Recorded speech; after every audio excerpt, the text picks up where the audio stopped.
तो ये थे केसीआर जो कि नलगुंडा के मिरियालगुड़ा में लोकसभा सीट पर टीआरएस उम्मीदवार वी नरसिम्हा रेड्डी के हक में अपनी इंतखाबी मुहिम चला रहे हैं और इस मुहिम में भी उन्होंने हस्ब मामूल कांग्रेस पर जमकर तनकीद की है।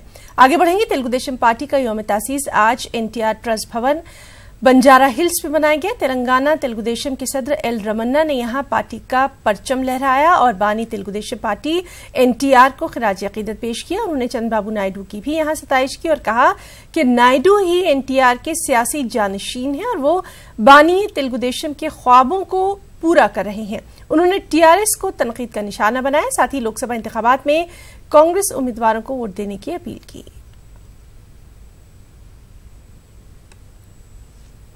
वहीं गांधी भवन में कांग्रेस पार्टी का इजलास मुनक्किद किया गया। इस इजलास में तेलंगाना कांग्रेस इंचार्ज कुंतैया, तेलंगाना कांग्रेस लीडर, अरकान असेंबली और काउंसिल ने शिरकत की। इस मौके पर ग्रेजुएट कोटे से मुंतखब एमएलसी जीवंत रेड्डी को तहनीत भी पेश की गई।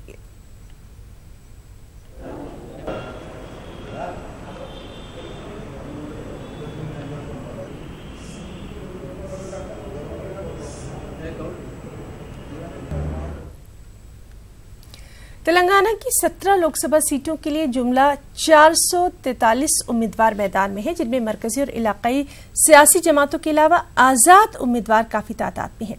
निजामाबाद की अगर बात करें तो निजामाबाद से सबसे ज्यादा जबकि मेदक से सबसे कम उम्मीदवार इंतखाबी मैदान में है। तमाम चीजों का अहाता करती हमारी ये रिपोर्ट। 11 अप्रैल को रियासत तेलंगाना के 17 लोकसभा सीटों के लिए एक ही मरहले में इंतखाबात होने वाले हैं। पर्चा नामजदगी से दस्तबरदारी के बाद अब सिर्फ 443 उम्मीदवार मैदान में हैं। जिले निजामाबाद से सबसे ज्यादा 185 उम्मीदवार मैदान में हैं। इस हलके में ईवीएम के बजाय बैलेट पेपर के जरिए वोटिंग होगी। निजामाबाद के सिवा रियासत के दीगर 16 लोकसभा हलकों पर इलेक्ट्रॉनिक वोटिंग मशीनों का इस्तेमाल होगा। हल्के लोकसभा हैदराबाद से 15, सिकंदराबाद से 28, मलकाजगिरी से 12, चेवेल्ला से 23, मेदक से 10, महबूबनगर से 12, नागर कर्नूल से 11, नलगुंडा से 27, आदिलाबाद से 11, पेद्दापल्ली से 17, करीमनगर से 15, जहीराबाद से 12, भोंगीर से 13, वरंगल से 15, महबूबाबाद से 14 और खम्मम से 23 उम्मीदवार इंतखाबी मैदान में हैं। నిజామాబాద్ లోక్సభ కాన్స్టిట్యున్సీ మీరు అడిగారు కాబట్టి 185 ఉన్నాయి అక్కడ. There is all likelihood or I mean it's guaranteed that we have to go for a ballot paper there this thing. మన దగ్గర 2 టైప్స్ ఆఫ్ ఈవీఎంస్ ఉన్నాయి. BEL machines latest model M3 variety ఉంది. M3 వెరైటీలో మేము 24 units plug చేయవచ్చు. Control unit ప్రతి polling స్టేషన్లో ఒకటే ఉంటుంది. There will be 1 control unit. మీరు वेसिना वोट दांटलो रिकॉर्ड होती है। सीईओ तेलंगाना रजत कुमार ने बताया कि रियासत भर में वोटर्स के लिए फोटो वोटर स्लिप की तकसीम का अमल शुरू हो चुका है। बूथ लेवल ऑफिसर्स घर घर पहुंचकर वोटर्स में वोटर स्लिप तकसीम कर रहे हैं। उन्होंने मजीद कहा कि ज़ाब्ते अखलाक के निफाज के बाद से अब तक बड़े पैमाने पर नकद रकम और शराब जब्त कर ली गई है। सीईओ ने इंतखाबी ज़ाब्ते अखलाक की खिलाफ वर्जी न करने का तमाम पार्टी लीडर्स को मशवरा दिया। Bureau report, news 18 Urdu. किसी भी पार्टी की जीत में कारकुनों का रोल बेहद अहम होता है।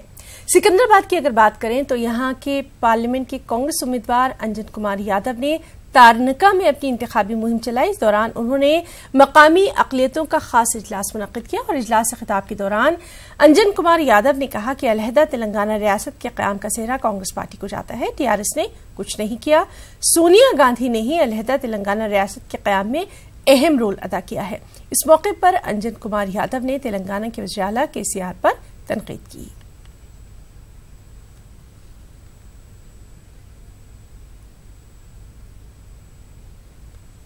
खम्मम कांग्रेस पार्टी की लोकसभा उम्मीदवार रेणुका चौधरी ने भी इंतखाबी मुहिम में हिस्सा लिया। इस दौरान उन्होंने खम्मम पवेलियन ग्राउंड के अलावा सरदार पटेल स्टेडियम में वर्कर्स से मुलाकात करते हुए कांग्रेस पार्टी को वोट देने की अपील की और कहा कि वो ओहदे पर रहें या ना रहें, लेकिन इलाके की तरक्की के लिए हमेशा काम करती रहेंगी। और सबसे खास बात कि मॉर्निंग वॉक के दौरान यहां पर आए लोगों से मुलाकात करते हुए रेणुका चौधरी ने टेनिस खेला और कहा कि कांग्रेस पार्टी के जरिए ही रियासत और मुल्क की तरक्की मुमकिन है।